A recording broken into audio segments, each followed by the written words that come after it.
కాకినాడ నగరపాలక సంస్థ పరిధిలో వర్తక వ్యాపార సంస్థల నుండి భారీగా వసూలు చేస్తున్న లైసెన్స్ ఫీజులు తగ్గించాలని సిపిఎం కాకినాడ నగర కమిటీ డిమాండ్ చేసింది. ఈ సందర్భంగా సిపిఎం నగర కన్వీనర్ పల్వెల వీరబాబు మీడియాతో మాట్లాడుతూ ప్రతి సంవత్సరం ఫిబ్రవరి నెలలో పట్టణాలు గ్రామాల్లో కూడా స్థానిక సంస్థల ద్వారా వర్తక వ్యాపార సంస్థల నుండి లైసెన్స్ ఫీజులు వసూలు చేయడం జరుగుతుందన్నారు. అయితే కాకినాడ నగరంలో ఆదాయాన్ని సమకూర్చుకునే పేరుతో ఈ సంవత్సరం లైసెన్స్ ఫీజులు రెట్టింపు చేసి వసూలు చేయడం జరుగుతుందన్నారు. చాలా వ్యాపార సంస్థలు ఇబ్బందికరంగా ఆ యజమానులు బతుకు ఈడుస్తున్నటువంటి పరిస్థితి ఉన్నది. కొన్ని రకాల వ్యాపారాలకి పెద్ద ఎత్తున గిరాకీ ఉండొచ్చు, కానీ చిరు వ్యాపారులు చాలా ఇబ్బందులు పడుతున్నారు. ఇలాంటి సమయాల్లో లైసెన్స్ ఫీజులు రెట్టింపు స్థాయిలో వేయడం అనేది అత్యంత బాధాకరం.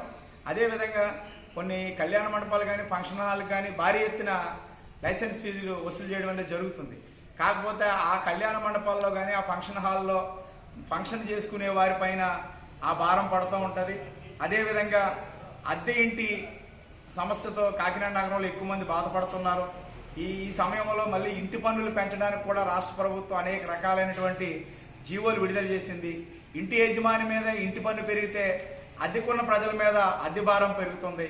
ఈ రకంగా ప్రజల ఆదాయాలు మాత్రం ఆ స్థాయిలో పెరగడం లేదు, కానీ ప్రభుత్వం నుంచి ప్రజల మీద పెద్ద ఎత్తున భారాలు ఇవ్వడం అనేది సమంజసం కాదు. రాష్ట్ర ప్రభుత్వం ఇవ్వాల్సినటువంటి నిధులు స్థానిక సంస్థలకు, ముఖ్యంగా కాకినాడ నగరపాలక సంస్థకి అందించాలని సిపిఎంగా డిమాండ్ చేస్తున్నాం.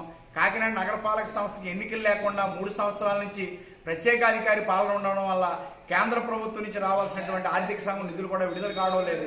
కాబట్టి గౌరవ ఎంపీలు, ఎమ్మెల్యేలు కాకినాడ నగరపాలక సంస్థకి నిధులు రాబట్టడానికి ప్రయత్నం చేయాలని సిపిఎంగా విజ్ఞప్తి చేస్తున్నాం.